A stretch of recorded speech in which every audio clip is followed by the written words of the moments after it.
Karibu mtazamaji wa Zone Media, na taarifa za hivi punde ni kwamba ndege ya rais wa Marekani Donald Trump Air Force One ililazimika kusitisha safari yake ya kuelekea Uswizi siku ya Jumanne na kurejea Washington DC baada ya kugundulika tatizo dogo la umeme. Kwa mujibu wa katibu wa habari wa ikulu ya White House, Karoline Leavitt, uamuzi wa kurejea ulifanyika kwa tahadhari kubwa muda mfupi baada ya kuondoka mara tu wahudumu wa ndege walipobaini hitilafu hiyo. Mwandishi wa habari aliyekuwa akisafiri na rais alisema kuwa taa katika sehemu ya waandishi wa habari ndani ya ndege zilififia kwa muda mfupi baada ya ndege kupaa, ingawa hakukuwa na maelezo zaidi yaliyotolewa wakati huo. Baada ya kutua Washington, Trump alitarajiwa kuhamia kwenye ndege nyingine ili kuendelea na safari yake kuelekea kwenye mkutano wa jukwaa la uchumi duniani mjini Davos, Uswizi. Ndege mbili zinazotumika kama Air Force One kwa sasa zimekuwa zikihudumu kwa karibu miaka 40. Juhudi za kampuni ya Boeing kuleta ndege mpya zimekuwa zikikumbwa na ucheleweshwaji mara kwa mara. Mwaka 2025 kulizuka utata baada ya familia ya kifalme ya Qatar kumpa Trump ndege ya kifahari aina ya Boeing 747-8 ili iongezwe kwenye msafara wa rais.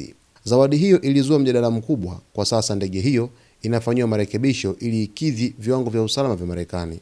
Akizungumza na waandishi wa habari ndani ya ndege usiku wa Jumanne, Leavitt alitania kuwa ndege hiyo ya Qatar inaonekana bora zaidi kwa wakati huo. Mabadiliko ya ghafla ya safari yalitarajiwa kuchelewesha kuwasili kwa rais mjini Davos. Mkutano huo umefunikwa na mvutano kutokana na vitisho vya Trump vya kuweka ushuru kwa nchi za Ulaya kuhusu suala la Greenland ambayo bado anataka kuichukua. Akiondoka Jumatatu jioni, Trump aliwaambia waandishi wa habari, "Hebu niseme hivi, Davos itakuwa ya kuvutia sana."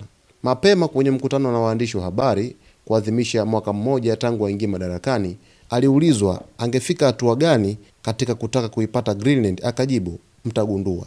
Ujumbe wa safari hiyo pia unajumuisha na waziri wa mambo ya nje Marco Rubio, mkuu wa wafanyakazi wa ikulu Suzy Wiles, naibu mkuu wa wafanyakazi Stephen Miller pamoja na mkurugenzi wa baraza la uchumi la taifa Kevin Hassett. Katika matukio ya awali mwezi Februari 2025, ndege iliyombeba Rubio kwenda Ujerumani ililazimika kurejea Washington kutokana na hitilafu ya kiufundi.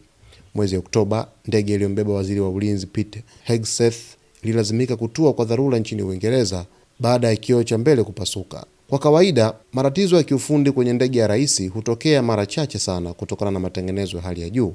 Mwaka 2006, ndege kuu ya Air Force One ilipata hitilafu nchini Vietnam na Rais George Bush alilazimika kutumia ndege ya akiba aina ya Boeing 757 kusafiri kwenda Indonesia. Hii ni taarifa ya kushtua sana na ya kutetemesha kwa rais wa Marekani Donald Trump baada ya ndege yake kuweza kupata hitilafu ikiwa angani na kulazimika kurejea nchini Marekani tena.